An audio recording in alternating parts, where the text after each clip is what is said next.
मैंने रिसर्च किया है और मेडिकल साइंस को चैलेंज भी करता हूं कि आप छोटे से छोटे रोग को मिटा करके बता दो, छोटे छोटे संक्रमण को मिटा के बता दो कि बीमारी का इलाज केवल दवा नहीं है। क्योंकि जब किसी बीमारी का, क्योंकि उसका नाम है दवा, इसलिए केवल रोग को दबाती है, इसलिए उसका नाम दिया गया है क्या? दवा। जब किसी रोग का शरीर पर इफेक्ट होता है, शरीर पर रोग पैदा होता है या चोट लगती है, तो दवा केवल रोकने का काम करती है। आज चाहे हमारे स्टूडेंट हो, चाहे हमारे अधिकारी हो, चाहे हमारी माताएं बहनें हो, सब उस भ्रम के चक्कर में अब उस एनर्जी से, उस पावर से दूर। हर घर में बीमार लोग मिलेंगे। क्यों मिल रहे हैं? क्योंकि आप ऊर्जा से दूर हो रहे हैं। 3-3, 6-6 घंटे, यानी कि 3 घंटे सुबह और 3 घंटे शाम, 6 घंटे इस एनर्जी और सोर्स के लिए मैं योग करता हूं। नमस्कार दोस्तों, आज हमारे साथ है खगोल शास्त्री योगी जवाहरलाल द्विवेदी जी, जिन्होंने मेडिकल साइंस के भ्रम को किया दूर और लोगों को कराया सत्य से परिचित। हम बरसों से सुनते आ रहे हैं कि किसी भी बीमारी का इलाज है वो सिर्फ दवाएं हैं, लेकिन आज हम जानेंगे एक सत्य को। सिर्फ दवाएं बीमारी में काम नहीं करती हैं, उसके पीछे छुपे होते हैं कई राज। ये सत्य है कि बीमारी का इलाज केवल दवा नहीं है। क्योंकि जब किसी बीमारी का, क्योंकि उसका नाम है दवा, इसलिए केवल रोग को दबाती है, इसलिए उसका नाम दिया गया है क्या? दवा।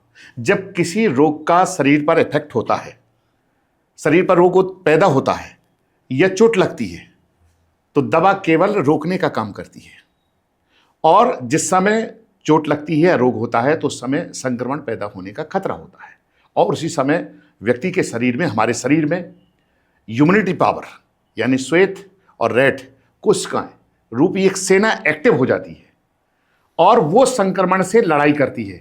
दवा केवल रोकने का काम करती है। और अगर किसी व्यक्ति के शरीर का इम्यूनिटी पावर काम करना बंद कर दे, तो मेरा दावा है मेडिकल साइंस से, पूरी अनूठी मेडिकल पूरी साइंस से, कि एक छोटी सी छोटी फुंसी भी उसको मिटा नहीं सकती है। क्योंकि मिटाने का काम तो केवल इम्यूनिटी पावर करता है, ये कोशिकाओं की सेना करती है। ऐसे हजारों उदाहरण हैं कि जिनको मेडिकल साइंस ने, जिन बीमार लोगों को मना कर दिया था और वो मेरे पास चल के आए, मैंने अपनी ऊर्जा शक्ति से उनकी इम्यूनिटी पावर में वृद्धि करके और उस रोग का इलाज किया। तो आपके अनुसार जो किसी भी बीमारी पे जो काम करती है वो एनर्जी करती है, दवा सिर्फ रोकने का काम करती है। जी बिल्कुल। जबकि ठीक हमको करती है एनर्जी। तो उस एनर्जी से हम कैसे लाभ उठा सकते हैं? देखिए, मैं आपको बता रहा हूँ कि लोग विचार करते हैं कि हम दवा लें या केवल दवा से रहे या एनर्जी को माध्यम बनाएं। अब माध्यम का सामना आ गया कि हम माध्यम किसको बनाएं। मैं लोगों को यही, जो लोगों के साथ एक भ्रम फैलाया गया है कि ये सब पाखंड है, ये फला है, ये दिमाग है, मैं तो सबसे पहले कहता हूं कि दवा ही लेना चाहिए। जैसे आपका प्रश्न बनता है कि क्या महाराज दवा लें या फिर एनर्जी को माध्यम बनाएं? एनर्जी को माध्यम बनाएं।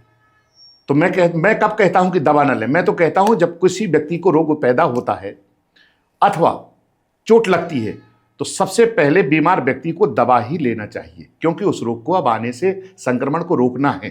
क्योंकि अगर मेडिकल साइंस या दवाएं उस संक्रमण को मिटाती, तो रोग होने के पहले क्यों नहीं मिटा देती? इतना अभी विकसित नहीं हुआ है मेडिकल साइंस कि रोग ही न व्यक्ति के अंदर उत्पन्न हो। यदि संक्रमण को मिटाने का काम दवाएं करती तो मिटा सकती थी, पहले ही मिटा दो, रोग होने के पहले। पर ऐसा तो नहीं कर पाती, इसलिए लोगों को भ्रम में डाला गया। ये सब पाखंड है, सनातन का जो जितना ये दिख रहे हैं बाबा हैं, ये धूतक विद्या है, ये सब बेकार है। मैंने उसी का रिसर्च किया है। मैंने रिसर्च किया है और मेडिकल साइंस को चैलेंज भी करता हूं कि आप छोटे से छोटे रोग को मिटा करके बता दो, छोटे छोटे संक्रमण को मिटा के बता दो। क्योंकि संक्रमण तो मिटता है व्यक्ति की इम्यूनिटी पावर से, और वो यूनिट पावर मिलता है एनर्जी से। इसलिए हमारे महापुरुषों ने कहा था कि दवा और दुआ साथ में चलना चाहिए। परंतु लोगों को भ्रम में डाल करके मेडिकल साइंस ने अपने अपने निजी स्वार्थ से लोगों को भ्रमित कर दिया। आज मेडिकल साइंस पूरा विकास भी कर रहा है और पूरे अस्पताल भी भरे पड़े हैं लोगों से। एक ही व्यक्ति का इलाज बार बार दवाएं बदली जा रही हैं, डोज पर डोज बदला जा रहा है, एमजी पे एमजी बढ़ाते चले जा रहे हैं, पर उस रोग को मिटा नहीं पा रहे। क्योंकि इलाज पता कैसे चलता है पत्रकार महोदय? इलाज चलता है जैसे हमारी लाइट है ना, बिना अर्थ और फेस के नहीं चलती। और बिना अर्थफेस के नहीं चलती। इसलिए मैं लोगों को कहता हूं कि दवा और दुआ साथ साथ चलनी चाहिए। तो इस एनर्जी का सोर्स क्या होना चाहिए, कैसे इस एनर्जी को ले सकते हैं? देखो, एनर्जी का सोर्स जिनके पास है मैं बता देता हूं, क्योंकि वास्तव में बहुत से निजी स्वार्थी लोग अपना केवल लाभ चाहते हैं। तो मैं लोगों को ये बताना चाहता हूं, समूचे विश्व के लोगों को, भारत के नहीं समूचे विश्व के लोगों को, और जो मैंने ये भ्रम को दूर किया है, मैं ये बताना चाहता हूं कि जो एनर्जी का सोर्स है और जो इम्यूनिटी पावर आपकी वृद्धि करता है शरीर में, वो केवल एक योग का जानकार व्यक्ति ही सही इम्यूनिटी सोर्स का माध्यम बन सकता है। तो क्या आपकी इम्यूनिटी से ये संभव है, किसी की एनर्जी को बढ़ाया जा सकता है? 100%, क्योंकि हमने हजारों लोगों का, मैंने चैलेंज के साथ लोगों को ठीक किया है। और मैं दावा करता हूं, पूरी मेडिकल साइंस को मैंने चैलेंज किया है कि आप मेरे सामने जो बीमार व्यक्ति हैं, आप वार्ड के वार्ड और अस्पताल के अस्पताल सौंप के देख लें। परंतु हमेशा क्या होता है कि ये केवल मनोदशा हमारी ये होना चाहिए कि हमें सामने वाले को ठीक करना है। आप दवा उत्तम क्वालिटी की दें और मैं एनर्जी उत्तम क्वालिटी की देता हूं, और आप फिर उसमें दोनों में आप समानता देख लें कि सबसे पहले कौन ठीक होता है। तो और मैंने तो ठीक करके दिया है। तो आपके अनुसार मतलब अगर दवा ले रहा है कोई व्यक्ति तो उसको एनर्जी का भी माध्यम बनाना चाहिए। देखिए, हाँ, आपने कितनी अच्छी बात जैसे कही। कहते हैं कि दवा के साथ साथ एनर्जी भी जरूरी है, आपके अनुसार? मेरे अनुसार सबसे पहले भाई, रोग क्यों हो व्यक्ति के अंदर? यदि इम्यूनिटी पावर गिर जाती है तभी तो रोग उत्पन्न होते हैं। निरोग उत्पन्न यानी संक्रमण पैदा होने के पहले ही इम्यूनिटी पावर समाप्त कर देता है। आप कोरोना काल में देख लीजिए, जिनका इम्यूनिटी पावर मजबूत था उनको किसी को कोरोना नहीं हुआ, और कई लोग ऐसे हुए कि उनको इम्यूनिटी पावर गिरता गया और ये कोरोना नहीं मिटा पाए। कितने लोग मर गए? उसका मूल कारण ये रहा कि इम्यूनिटी पावर उनका कमजोर पड़ा, सो मृत्यु हुई। आपकी दवा से कोई ठीक नहीं हुआ है। ये भ्रम फैला रखा है पूरे मेडिकल साइंस ने कि हमारी दवा ने ठीक किया है कोरोना काल में। एक भी व्यक्ति, एक बात बता दें कि आपने एक भी व्यक्ति आपने कोरोना काल में ठीक करके दिया हो? व्यक्ति स्वयं उसका इम्यूनिटी पावर, जो उसकी कोशिकाएं थी, वो लड़के जीती हैं और व्यक्ति वो आज टहल रहे हैं। तो ऐसा कोई उदाहरण आपके सामने आया जिसने आपने किसी को एनर्जी दी हो और वो तत्काल ठीक हो गया हो? कितनी अच्छी बात कही आपने। अभी 3 दिन पहले मेरे पास एक व्यक्ति आया, 5 साल से इलाज करा रहा है और बराबर करा रहा था। कह रहा था महाराज डोज पे डोज बढ़ता जा रहा है और छोटी सी बीमारी और ठीक ही नहीं हो रही।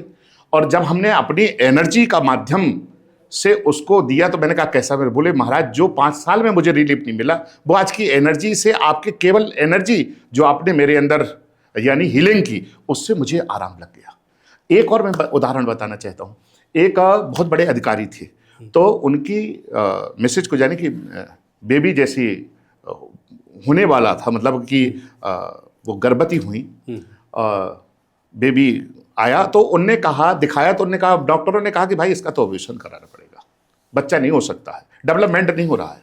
डेवलपमेंट उसका रुक गया था? हाँ बिल्कुल, डेवलपमेंट शुरुआती में बोले डेवलपमेंट रुक गया है, इस बच्चे अबॉर्शन करना पड़ेगा, नहीं ये जीवन सर्वाइव नहीं कर पाएगा अपने जीवन में।